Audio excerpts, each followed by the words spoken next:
Nous allons vous présenter comment réaliser un contrôle de combustion avec l'analyseur de combustion Ken 458S. Pour cela, nous allons au préalable allumer l'analyseur de combustion en appuyant quelques secondes sur la touche On-Off. L'analyseur va se purger pendant 60 secondes. Pendant ces 60 secondes, l'analyseur analyse l'air ambiant.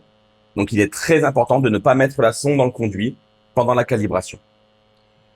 Une fois l'analyseur allumé, nous allons sélectionner le combustible sur lequel nous allons analyser.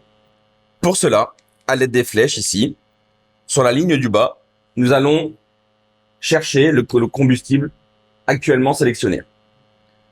Nous allons appuyer 2 secondes sur la touche Entrée. Le petit curseur vient de se mettre autour du combustible. Le combustible est maintenant modifiable à l'aide des flèches, monter ou descendre, peu importe. Nous allons sélectionner le combustible sur lequel nous allons analyser. Ici, nous sommes sur une chaudière gaz. Nous allons nous mettre sur gaz naturel. Je valide. L'analyseur est maintenant paramétré. Nous allons mettre notre sonde dans le conduit pour faire notre contrôle de combustion.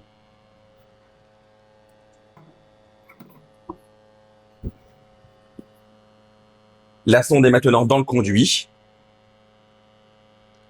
Ici, vous allez pouvoir constater que la valeur de CO2 évolue. Donc, nous allons éditer notre contrôle de combustion. Vous avez ici 3 paramètres autour du commutateur. La fonction auxiliaire, qui est un écran personnalisable. Via la barre de tâches en bas de l'écran, vous pourrez sélectionner les 5 paramètres de votre choix. La fonction combustion 1, avec des paramètres préprogrammés, tels que le CO2, l'O2, l'excès d'air, le CO, les températures de fumée. Vous avez ici la fonction combustion 2, où vous allez de nouveau visualiser le CO, les températures des fumées, les températures ambiantes, le rendement et la pression, ou la dépression pour le tirage.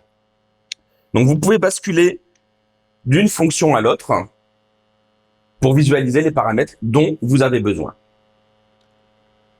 Une fois votre valeur de CO2 convenablement réglée, vous aurez fait au préalable un réglage via le bloc gaz, vous allez pouvoir imprimer ou transférer les informations soit sur une imprimante infrarouge, soit directement sur votre smartphone.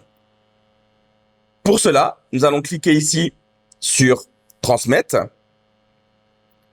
Le mot imprimer apparaît dans la barre de tâches.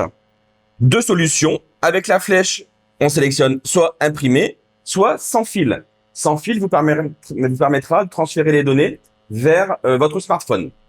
Donc, au lieu d'éditer un ticket directement sur l'imprimante, vous allez l'éditer sur votre smartphone avec l'application KenLive.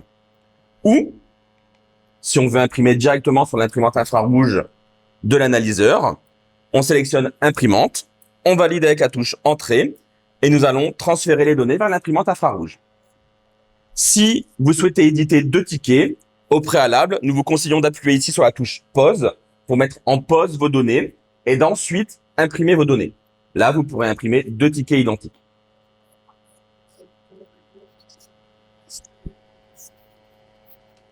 Une fois le ticket imprimé,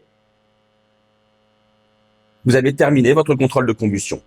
Si vous le souhaitez, vous pouvez également sauvegarder la donnée. Dans ce cas-là, vous allez appuyer ici sur la touche Sauvegarder pendant quelques secondes. Et là, l'analyseur vous indique dans quelle mémoire il a sauvegardé vos données. Donc, avec cet analyseur, vous pourrez transférer vos données sur smartphone, sur une imprimante ou tout simplement les sauvegarder. Votre contrôle de combustion est terminé.